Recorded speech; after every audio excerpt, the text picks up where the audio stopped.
मैया ते मैया तू तो मुझे लगा बूढ़ो करके मानेगी, देख श्रीदामा को ब्याह है को।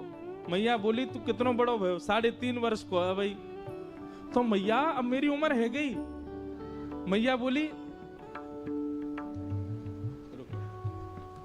बोली लाला तो पे कछु आवे जो तेरो ब्याह करता हूं। बहू आके यूं कहेगी देखो कैसे तो ब्याह कर दियो कछु। बोल मैया देख मुंह पे सब आवे। यशोदा मैया बोली कहा आवे? मुंह पे चल वो आवे। कछु दिना पहले तक चलनो ना जानता हो घुटमुन, अब मुंह पे चल वो आगो। दूसरा मैया मुंह पे बोल वो आवे। मैया मुंह पे सो वो आवे, मुंह पे डोल वो आवे। सबरे काम तो आ गए, और कहा चाहिए मैया? और कहा करके लाऊं बता। 9 लाख गैयान को स्वामी में पिताजी ने 9 लाख गैया कौन कहेगा? मेरे काजी तो हैं।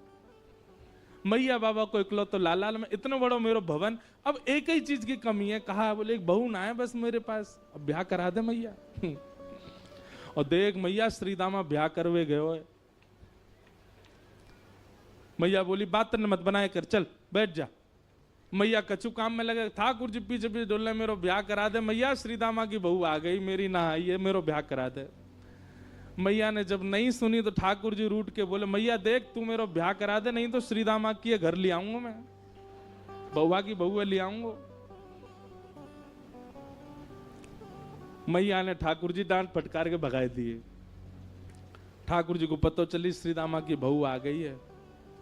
ठाकुर जी कूदते फांदते पहुंच गए श्रीदामा के पास। ब्याह है गो? बोले हाँ। बहू कहाँ है? बोले भीतर बैठी है। बोले मुंह दिखा दे। अरे लाला तेरी भाभी है तू देख ले। बोले भाभी ना है वो बहू है। बोले बहू तो लाला मेरी है। ठाकुर जी बोले मोह तो ऐसा लोगो करती बहू सबन की होए करे। श्रीदामा बोले लाला तेरी बात ऐसी है, तेरी तो भाभी है वो। बोले अच्छा ठीक है मैं देखता हूं, नहीं देखूं तो सही बहू हो मैं कैसी है, मेरा ब्याह होगा तो पहले तो पता रहेगी। हाँ लाला मिल आ। ठाकुर जी जैसे ही पहुंचे माधवी को पहले ही जाके बता दे। बोले श्रीदामा के परम मित्र श्री कृष्ण आ रहे हैं मिलवे। ओहो कृष्ण को नाम सुनते माने तो मुंह ढक लिया अपना। बोले जो वही है, जाते मैया ने कही मुंह छुपा के रखना है। ठाकुर जी ने खूब अनुनय विनय किया, हाथ जोड़े पाम पूज लिए। बोले भाभी ने मुंह दिखाए दो, नहीं दिखाया। ठाकुर जी बोले तू जाने ना आया भाई, मेरे मुंह को देख, मेरे मुंह देखवे के काजे करोड़न वर्ष की तपस्या करें, इतना नाम जप करें, उंगली घिस जाए तब वो मेरा मुंह ना देख पाए, और मैं तेरे आगे हाथ जोड़ खड़ा हूं तू देखना रही है। माधवी कुछ नहीं बोली। ठाकुर जी बोले ठीक है जा रहा हूं, तड़पेगी मुंह को देखवे के काजे। चले गए। लेकिन माधवी को उसी समय से बेचैनी होने लगी जैसे ठाकुर जी गए ना। अब तो कहीं भी जाती है गोपियां चर्चा भी कृष्ण की करती हैं, बैठती है तो चर्चा श्री कृष्ण की होती है। सब गोपियां आपस में बात करती हैं तो माधवी उनको समझाती है, अरे तुम कैसी कन्या हैं, अपने पति के बारे में बात नहीं करती, वो उसके बारे में बात करती रहती हो। नंद जी को लाला ऐसा हो, नंद जी को लाला ऐसा हो। एक गोपी से यूं तक सुन ली माधवी ने कि वाकई उम्र अभी 3.5 वर्ष की है। तो माधवी बोली राम राम राम, शर्म नहीं आती? ने 100 बालक वाकु प्रियतम मानो तुम।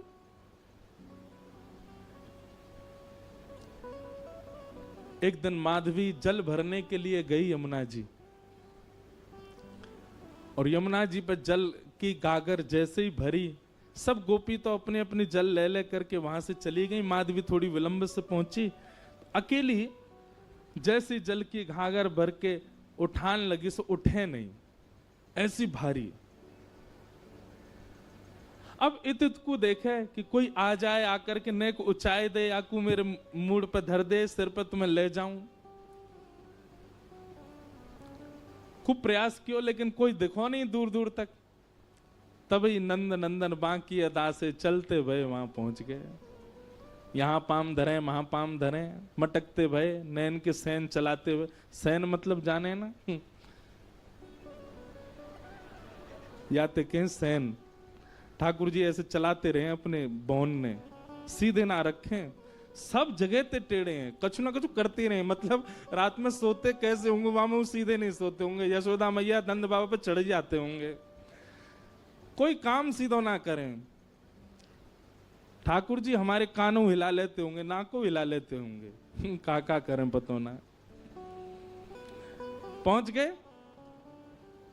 माधवी ने ठाकुर जी को देखो तो हो ना हो, लेकिन जैसे श्याम वरण श्री श्याम सुंदर सामने से आ रहे हैं, सो माधवी बोली, ओ लाला इतकुआ ने कहियो नेक मेरी मटकी उचाए दे, मूड़े धरवा दे, फिर चलो जइयो। ठाकुर जी ज्यों ज्यों पास आते जाएं, माधवी को त्यों त्यों लगे तो सही कि यह बालक में कछु तो अद्भुतता है, लेकिन वाय ना पता है कि श्याम सुंदर ने कभी देखे ही नहीं। नेक देखे और फिर कछु काम करने लगे, लेकिन काम वाकई स्थिति ऐसी है गई कि वो और चीजन में को मन लगे नहीं रहो, वाकई नेत्र अपने आप फिर रहे हैं। एक बात याद रखना बंधुओं, ठाकुर जी ने जादना अनुभव करा दियो, इंद्रिय अपने वश में नहीं रहेंगी। आपके हाथ, आपके पाम, आपके कान, आपके नेत्र, आपकी जीव, आपकी नासिका, ये समस्त इंद्रियां, बुद्धि, मन सब हमारे वश में है। लेकिन जादना ठाकुर जी को नेक देर को भी साक्षात्कार भयो, सब ठाकुर जी को है जाएगा। अब माधवी कर तो कार्य रही है, नेक नेक मटकी को ऊंचाई हुई की प्रयास कर रही है, लेकिन वहां के मन में बार बार यावे नेक तो देखूं याकू, और फिर नजर घुमा के देखे और फिर खुद पे विचार करे, काई को देख रही हूं मैं, फिर अपना काम करने लगे, फिर काम कर, फिर नेक तो देखूं, फिर देखे और फिर देख करके फिर दोबारा अपने कार्य में, ऐसी स्थिति है गई। माधवी ने झटपट नेत्र बंद ही कर ली, बोले देखूंगी ही ना। पता ना क्यों इतना आकर्षण है रो है। ठाकुर जी आ गए। माधवी नेत्र बंद करके, लाला नेक ऊंचाई दियो, मटकी ऊंचाई दे, उठवाए दे। ठाकुर जी बोले, मेरे छोटे छोटे से हाथ में कैसे उठवाऊंगा। अब माधवी की स्थिति ऐसी कि रूप नहीं देख रही है, नेत्र बंद करके बैठी, पर ठाकुर जी का स्वर ऐसा लगा कि वो स्वर सुनते ही माधवी के चित्त में मानो कंपन जैसा हो गया। मैं एक बात कहा करता हूं कि आप नेत्रों से यदि बचना चाहो तो नेत्र बंद कर लो, ठाकुर जी को मत देखो, तो वो स्वर ऐसा बोल देंगे कि कानते उनके है जाओगे। कानन में रुई लगा लो, नेत्रन से देखेंगे नहीं, कान से सुनेंगे नहीं, तो उनके तन की सुगंधी ऐसी आवेगी कि वहां से उनके है जाओगे। नासिका बंद कर लो, आंख बंद कर लो, कान छुपाए लो। बोले अब ठाकुर जी कैसे होंगे। अपनी एक कनिष्ठ उंगली से ठाकुर जी आपके हाथ को छू देंगे, बस वह स्पर्श से उनके है जाओगे। कब तक बचोगे। आपकी इच्छा है तो सर्वांगीण इंद्रियां लगा दो तो ठाकुर जी के नहीं हो पाओगे। ठाकुर जी की इच्छा है गई तो वो आपकी एक भाव से आपको खींच लेंगे। माधवी ने नेत्र तो बंद कर लिए, लेकिन स्वर ऐसा बोलो कि अब पलक अपने वश में नहीं है, अपनी स्थिति में नहीं है, खुल गई अपने आप और देख लिए श्याम सुंदर।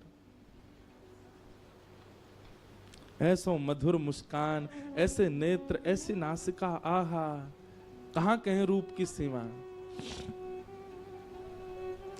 लेकिन तुरंत माधवी बोले, हाँ लाला ऊंचाई दे। माधवी ने नेक हाथ लगायो। अब ठाकुर जी मटकी उचान लगे तो उचाते ही कहा भयो, अब नेक से ठाकुर जी, माधवी तो खूब बड़ी, तो ठाकुर जी को हाथ जहां तक जाएगा वहीं तक तो ऊंचाएंगे। लेकिन स्थिति कहा भाई, उचाते उचाते उचाते उचाते ठाकुर जी लंबे हैं लगे, और इतने लंबे है गए कि उचाते भय माधवी के बिल्कुल सामने ही आ गए, बिल्कुल नेत्रन के सामने ही आ गए। माधवी ने जब रूप देखो, गाढ़ करके ठाकुर जी माधवी को देख रहे हैं, माधवी ठाकुर जी को देख रही है।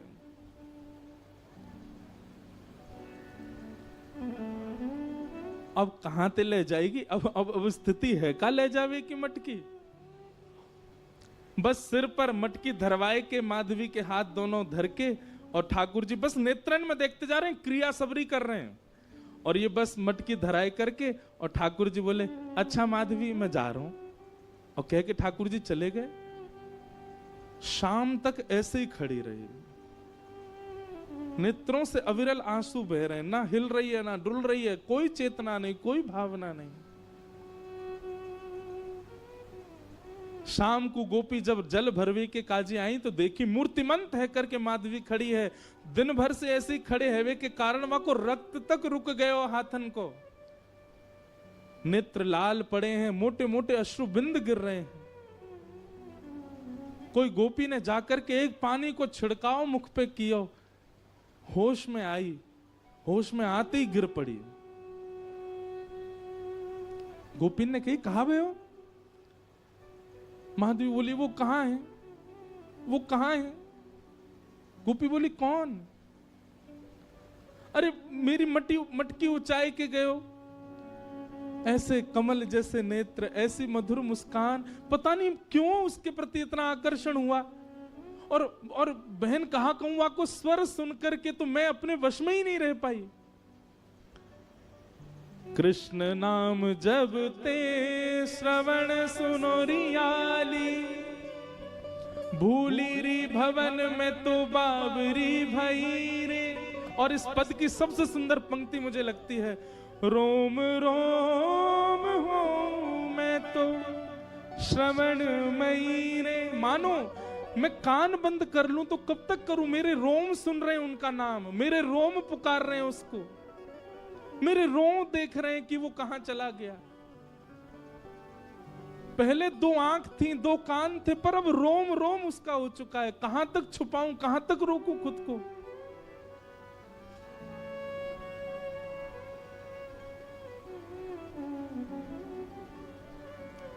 इसी भाव को चतुर्भुज दास जी कह रहे हैं, जुवती जनमन फंदना अंबुज नयन विशाल। ठाकुर जी को स्वरूप कैसा है? बोले एक क्षण के लिए दिखेगा, लेकिन वो एक क्षण के दिखवे के बाद में ऐसी स्थिति कर जाएंगे आपकी, कुछ नहीं कर पाओगे। पहले ही भैया कल ही चेतावनी दे चुका हूं मैं ये चेतावनी केवल आपको नहीं, खुद को भी दे रहा हूं। ज्यों ज्यों रस बढ़े, ज्यों ज्यों कथा में भाव बढ़े, मैं खुद को भी चेतावित करूं कि अरे भाई नेक रुक जा, नेक डट जा, ज्यादा मत जा। क्योंकि गोपी की स्थिति, हम बात करने तो बैठ गए गोपियों की, पर उस स्थिति में जाना कोई खतरे से खाली नहीं है, संसार के लिए खतरा है वो, आप कोई के नहीं रह पाओगे फिर।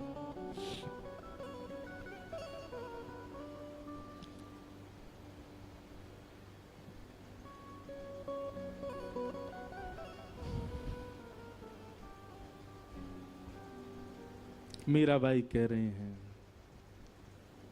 जादू करके, जादू करके हो पिया कित गयो, जादू करके, जादू करके, जादू करके, जादू करके हो, जादू करके ओ पिया कित गयो, जादू करके, जादू करके कित गयो, जादू करके। कैसा है? नंद नंदन पिया कपट जो कीनो, नंद नंदन। गाओ सब लोग। निकल गयो, निकल गयो, निकल गयो छल करके, जादू करके, जादू करके, जादू करके हो, जादू करके ओ पिया गयो जादू करके, जादू करके।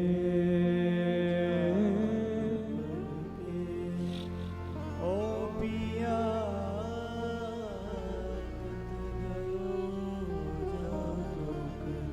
मोर मुकुट पीतांबर सोहे, मोर मुकुट पीतांबर सोहे, मोर मुकुट पीतांबर सोहे, मोर मुकुट पीतांबर सोहे। और ये शब्द, ये पंक्ति मीराबाई की अद्भुत है।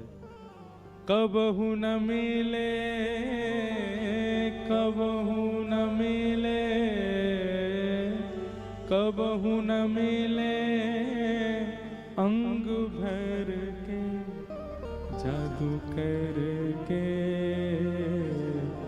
जादू करके। मीराबाई की इस पंक्ति से एक भाव समझ में आता है कि ठाकुर जी जब सन्मुख आते हैं ना, तो इच्छा ये होती है कि इनको अंग भर के हम पकड़ लें। पहले तो जी भर के देख लें, जी भर के सुन लें, और जब सबसे बस ये स्थिति है व्यवहारी होगी कि बस अब चक्कर आ रहे हैं, हम गिरे ही जाएंगे, बस इच्छा होवे कि ये हमको अंग से लगा लें। ऐसे चतुर हैं ठाकुर जी, केवल हाथ मिला के चले जाएंगे। तो अब जीवन भर यही रहेगा कि हाथ ही क्यों मिला के गए, या तो मिलाते ही नहीं, और मिलना ही हो तो फिर अंग भर के मिलते ना, एक बार हृदय से लग जाते। कबहू न मिले, कबहू न मिले, कबहू न मिले अंग भर के जादू करके, जादू करके, जादू करके हो, जादू करके। ओ पिया कित गयो जादू करके, जादू करके कित गयो जादू करके। मेरा दासी शरण जो आई, मेरा दासी शरण जो आई, मेरा दासी शरण जो आई, मेरा दासी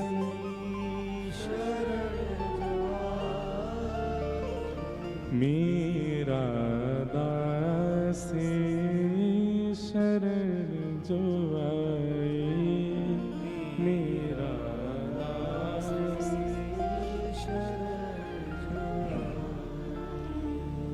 मेरा दासी शरण जो आई। चरण कमल, चरण कमल,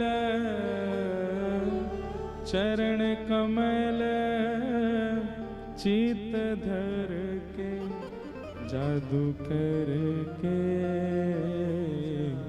जादू करके, जादू करके हो, जादू करके हो पिया कित गयो जादू करके, जादू करके कित गयो